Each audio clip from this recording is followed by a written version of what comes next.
depois ao relator, senador Weverton. Na verdade, em reunião no TSE, propusemos ao presidente Davi Alcolumbre e ao presidente Rodrigo Maia o adiamento dentro de uma janela que os médicos sugeriram que fosse entre 15 de novembro e 20 de dezembro. Essa seria a janela possível. Evidentemente, nós não propusemos uma data, porque essa será uma escolha política a cargo do Senado Federal e da Câmara dos Deputados. Portanto, o TSE endossa o consenso médico da conveniência de se adiarem as eleições por algumas semanas para dentro dessa janela que está sendo considerada. Um outro ponto que nós, no TSE, enfatizamos, junto aos presidentes das casas legislativas e ao senador Weverton, é que nós não devíamos aproveitar a emergência da pandemia para fazer mudanças estruturais que muitos eventualmente pudessem desejar fazer no sistema eleitoral ou em datas, ou mesmo para fugirmos do abominável 1º de janeiro, né, senador? Mas a ideia seria concentrar as modificações nas questões afetas à pandemia. Há um ponto, senadores, que eu gostaria de enfatizar, que há uma margem de risco, com algum grau de imprevisibilidade, de que nós possamos chegar em novembro e constatarmos, ouvida a opinião médica, porque eu não tenho nenhuma opinião pessoal para o TSE e para mim pessoalmente, não faz nenhuma diferença a eleição ser em outubro, novembro ou dezembro. Portanto, nós não temos preferências políticas. Nós estamos nos norteando pela orientação médica. Pode acontecer que em algumas partes do Brasil, em alguns municípios, em 15 de novembro, por exemplo, supondo que essa seja a data do primeiro turno, ainda seja recomendável um adiamento por algumas semanas. De modo que eu pediria aos senhores que considerassem, já falei isso com o senador Weverton, a possibilidade de dar uma margem ao TSE, em consulta com o presidente do Senado e da Câmara, ou a mesa do Senado e da Câmara, a possibilidade de adiar por mais algumas semanas em alguns municípios localizados, sempre dentro do ano de 2020, porque um outro consenso que existe entre o TSE, o presidente da Câmara, do Senado e o nosso relator, senador Weverton, é pela não prorrogação de mandatos, que de resto nós achamos que enfrentaria alguns problemas graves de natureza constitucional. Portanto, a sugestão submetida aos senhores do adiamento para esses prazos e de uma válvula de escape para que possamos adiar por algumas semanas em algum município localizado. Competência seria do TSE, mais ouvidos, consultadas ambas as casas legislativas. Outro ponto que eu expus aos presidentes das casas legislativas e ao eminente senador Weverton foi a de nós não modificarmos os prazos já consumados, que eram basicamente os prazos de filiação partidária, de fixação de domicílio eleitoral e da desincompatibilização apenas dos cargos de alto escalão, os que já passaram, isso não se aplicando, já vou falar sobre isso, aos cargos nas prefeituras. E, sobretudo, para o TSE seria um caos reabrir o cadastro eleitoral. Portanto, nós já estamos envolvidos em outras etapas das eleições e seria quase inviável para o TSE parar essa programação e voltar para o cadastro eleitoral. Todos os pontos que eu estou compartilhando com os senhores senadores, eu compartilhei com os presidentes do Senado, Davi Alcolumbre, e da Câmara, Rodrigo Maia, e com o senador Weverton, e há uma certa coincidência de visões e de interesses entre o TSE e as casas legislativas, o que é muito bom, e tudo com boa vontade e boa fé se chega a bom termo. Há um ponto que eu vou destacar aqui, que eu sei que não é um ponto de consenso, mas considero de meu dever deixar enunciado. que é a questão das datas, especialmente das convenções e dos registros de candidatura. Como os senhores saberão, a Justiça Eleitoral vem enfrentando um problema desde que, em 2015, a reforma eleitoral, ela postergou a data de registro das candidaturas, que passaram de 5 de julho até 15 de agosto. Qual é o problema que acontece que recai sobre a Justiça Eleitoral? Com o registro da candidatura em 15 de agosto, isso já se verificou nas eleições de 2016 e também na de 2018, embora menos, mas sobretudo na de 2016, a Justiça Eleitoral não consegue julgar a tempo e a hora todas as impugnações que existem às candidaturas. E isso trouxe um conjunto de problemas, inclusive com a necessidade de retotalizações no caso de registros ao final indeferidos em eleições proporcionais, ou mesmo de realizações apelidadas de suplementares no caso dos cargos majoritários. Portanto, uma questão que está em debate lá no TSE para nós propormos ao Congresso uma vez mais é, quando não mudar a data do registro, pelo menos ter uma fase de pré-registro que evite esse inconveniente. Por qual razão eu fiz essa introdução? É que se nós mantivermos as datas das convenções e dos registros de candidatura, a Justiça Eleitoral consegue julgar a tempo e a hora todos ou praticamente todos os casos de impugnação, evitando as situações de candidatos que concorrem sub júdice e depois possam ter problemas, seja na diplomação, seja depois da posse na permanência do mandato. De modo que, do ponto de vista da Justiça Eleitoral, seria conveniente, desejável, a manutenção das datas das convenções e do registro de candidatura. Eu sei que isso trará a questão do momento do início das campanhas. E aí essa é uma questão política que caberá aos senhores, evidentemente, se pronunciarem, embora, e aqui em caráter meramente opinativo, como haverá muitas dificuldades, talvez, do encontro físico nessas campanhas, talvez o espaçamento não seja um problema, possa ser uma solução. A campanha é um pouco mais longa, sendo que a questão do custo será sempre limitada pela existência de um teto.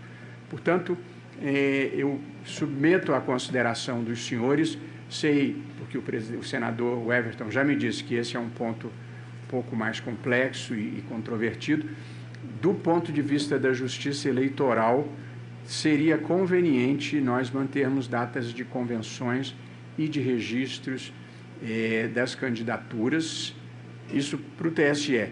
E não vemos maior problema do ponto de vista do TSE, não evidentemente dos candidatos, a campanha um pouco mais prolongada, portanto, mantendo inclusive a data das campanhas. Quanto a tudo o mais, nós consideramos uma sugestão feita primeiro pelo presidente Davi Alcolumbre e depois pelo senador Everton, e todos os demais prazos, que são prazos móveis, esses serão postergados na mesma proporção de 42 dias, se esta for a solução final das eleições. Portanto, pelo número de dias que prorrogarmos as eleições, nós prorrogaríamos esses prazos que nós chamamos móveis, que são o prazo do horário eleitoral gratuito no rádio e televisão, a questão da convocação de mesários, e para tranquilizar a todos, porque sei que, sobretudo para os prefeitos, é uma preocupação, nós também protrairíamos para 3 meses antes da eleição os prazos de desincompatibilização de servidores municipais. Esse é um prazo que ainda não venceu e, portanto, ele seria jogado para frente. e também seriam prorrogadas pelo mesmo prazo de prorrogação das eleições as chamadas condutas vedadas, a questão do repasse de convênios, movimentação de servidores e um ponto delicado, mas muito importante nesse momento de pandemia, que é a publicidade institucional, sobretudo a que seja focada nas medidas de prevenção relacionadas à Covid-19. Olha o som que estava desligado. Ninguém me ouviu até agora? Não, ouviu.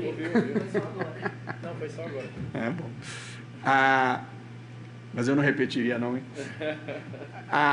Duas questões antes de encerrar. Essa também é opinativa, mas aí em nome, eu diria, do que prevê a legislação e talvez em alguma medida a Constituição, que é, e eu sei que esse é um ponto que preocupa os senadores, e o senador Everton já verbalizou para mim, que é a questão da obrigatoriedade do voto.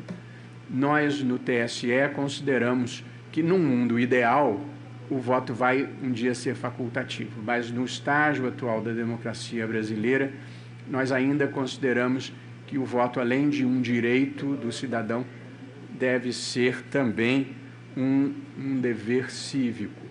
E nós temos muita preocupação que a facultatividade possa produzir uma deslegitimação da classe política e dos eleitos na eventualidade de um elevadíssimo índice de abstenção. De modo que nós manteríamos ou proporíamos a manutenção das regras atualmente vigentes, facultativo para mais de 70 anos, que compõe o principal grupo de risco, e para os menores de 18 anos, embora ache que se deva considerar, sim, uma eventual anistia de multa ou considerar uma justificação, mas tem que ter o trabalho de justificar, daqueles que não compareceram por fundado temor de contração do vírus, por se sentirem em grupo de risco. Portanto, acho que flexibilizar as sanções pode ser uma boa ideia, mas ampliar o caráter facultativo do voto nós vemos como uma questão problemática ou, no mínimo, controvertida para se resolver nesse momento. E, por fim, apenas para tranquilizar a todos, o TSE é a minha maior preocupação, minha e dos outros ministros do TSE, e temos conversado regularmente sobre esse assunto, é assegurar eleições em segurança para a população. A saúde pública é o bem maior que nos cabe proteger. Logo abaixo vem a democracia, que é o que nos congrega a todos aqui nesse momento. Portanto, nós estaremos elaborando uma cartilha para as eleições. Primeiro, e já conversei com o presidente Davi e com o presidente Rodrigo Maia, nós vamos buscar na iniciativa privada doações para inundarmos o país com máscaras que protejam os mesários, que protejam os eleitores, álcool gel e luvas na medida do necessário. Eu achava que essa era uma parte difícil, mas a política tem as suas vantagens também.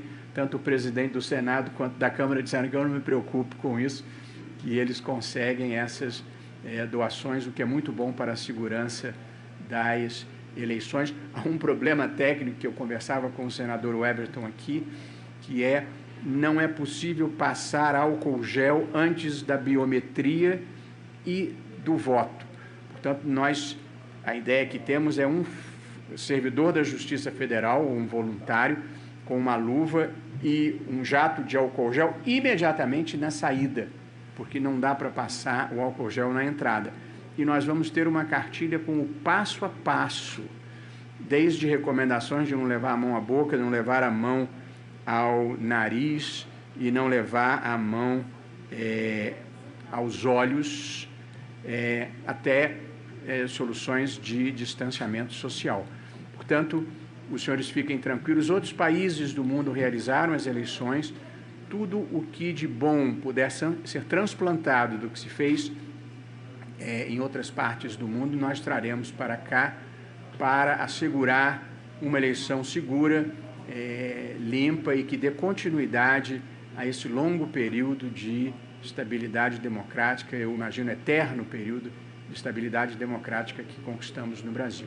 Agradeço mais uma vez ao senador Weverton o convite para estar aqui, que aceitei com muito prazer e muita honra, e na medida em que sejam temas afetos à competência do TSE e não opções puramente políticas, eu aqui me coloco à disposição para esse diálogo institucional, essa interlocução extremamente construtiva, que eu acho que eleva tanto a justiça eleitoral quanto as casas legislativas.